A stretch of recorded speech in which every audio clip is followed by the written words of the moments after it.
लाल देह लाली लसे, अरुधर लाल लंगूर, वज्र देह दानव दलन, जय जय जय कपिसूर। बोले श्री हनुमान जी महाराज की, बोले श्री रामचंद्र जी महाराज की। भक्तजनों, गोस्वामी तुलसीदास जी ने रामचरितमानस में मेरे श्री हनुमान जी की अनेक अनेक लीलाओं का वर्णन किया है। जैसे कि बूटी लाकर लक्ष्मण जी के प्राण बचाना हो, जैसे कि गरुड़ जी को लाकर श्री राम और लक्ष्मण के प्राण बचाना हो, जैसे अहिरावण का अंत कर प्रभु के प्राणों की रक्षा करनी हो, जैसे सागर लांघकर लंका जलाकर माता सीता की सुधि को लाना हो, ऐसे ही अनेक अनेक कारनामे राम काज हित जो श्री हनुमान जी ने किए, तुलसीदास जी ने उनका वर्णन किया है। परंतु आज इस संगीतमय कथा के माध्यम से मैं आपको सुनाने जा रहा हूँ वो प्रसंग जिसके बाद आपको ज्ञान हो जाएगा कि बाला बजरंग बली का नाम हनुमान क्यों और कैसे पड़ा था। तो आइए सुनते हैं ये पावन पवित्र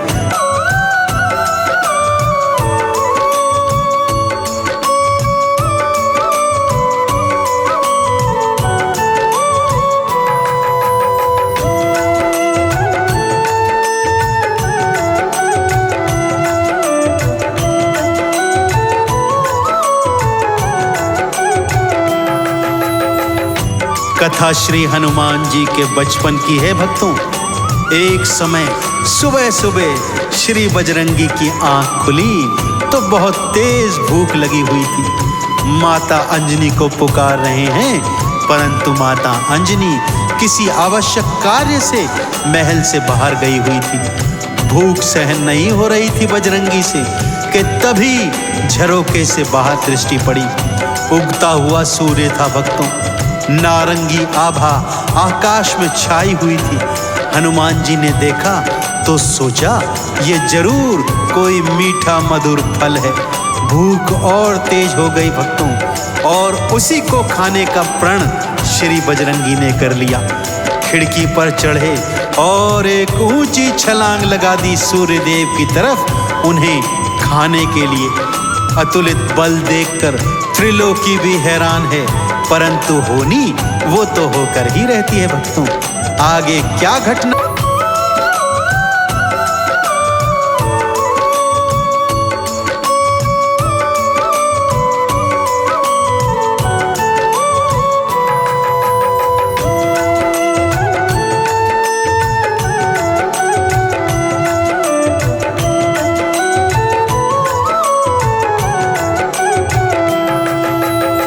बाला बजरंगी पवन वेग से उड़ते हुए सूर्य देव की तरफ जा रहे हैं। कोई शक्ति उन्हें रोक नहीं पा रही है। मार्ग में पहले उन्हें राहु ने रोकना चाहा, परंतु रोक ना पाया।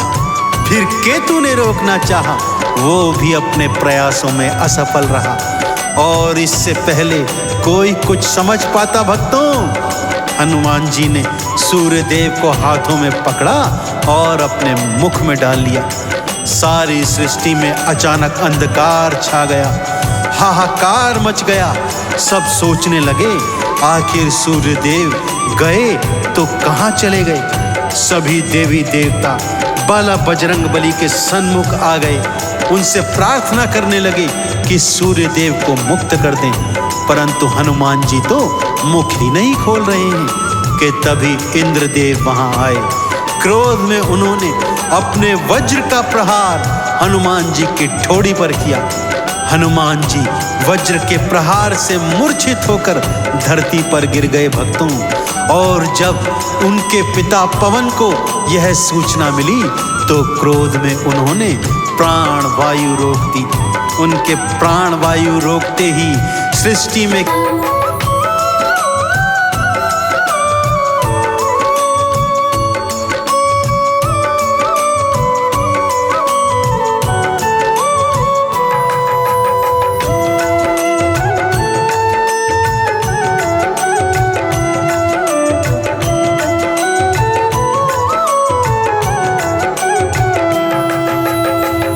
प्राणवायु के रोकते ही पशु पक्षी मानव दानव सब लोग श्वास के लिए तड़फने लगे। इधर त्रिदेव पवन देव के सन्मुख आए और उन्हें बड़े प्रेम से समझाया, अपने क्रोध को शांत कीजिए पवन देव, यदि प्राण वायु नहीं छोड़ी तो सारी सृष्टि का अंत हो जाएगा। कि तभी बाल मारुति की तंद्रा भंग हो गई। उनकी मूर्छा भंग होते ही वो होश में आ गए। इस पर पवन देव का क्रोध शांत हो गया। उन्होंने बड़े प्रेम से बजरंग बली को समझाया, जिसे समझकर बजरंग बली ने सूर्य देव को मुक्त कर दिया। सृष्टि में फिर से चहुओर प्रकाश छा गया। उनकी टूटी हुई हनु को देखकर भगवान भोलेनाथ ने उनका नामकरण हनुमान कर दिया। श्री हनुमान जी के नाम की जय जयकार सभी देवी देवता करने लगे। सब उनके दर्शन करते और अपनी अपनी शक्तियां श्री हनुमान जी को समर्पित करते जाते। तो आइए हम भी श्री हनुमान जी के चरणों में शीश झुकाते हुए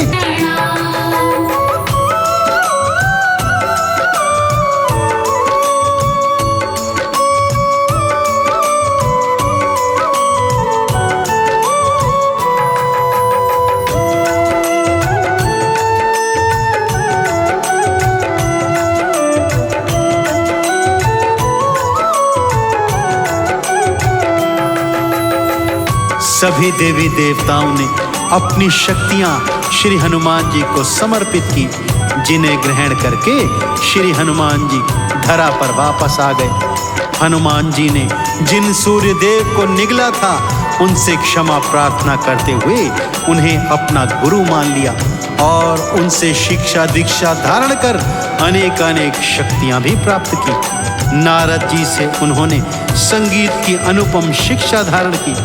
महावीर हनुमान अब तैयार थे अपने स्वामी मर्यादा पुरुषोत्तम भगवान श्री राम के काज करने हेतु, जो अपनी लीला करने धरती पर अवतरित हो चुके थे। उनकी लीलाएं रामचरितमानस में पहले ही वर्णित है भक्तों। तो श्री हनुमान जी के अतुलित बल को शीश नवाते हुए सच्चे हृदय से बोलिए, बोलिए श्री हनुमान जी महाराज की, बोले श्री राम।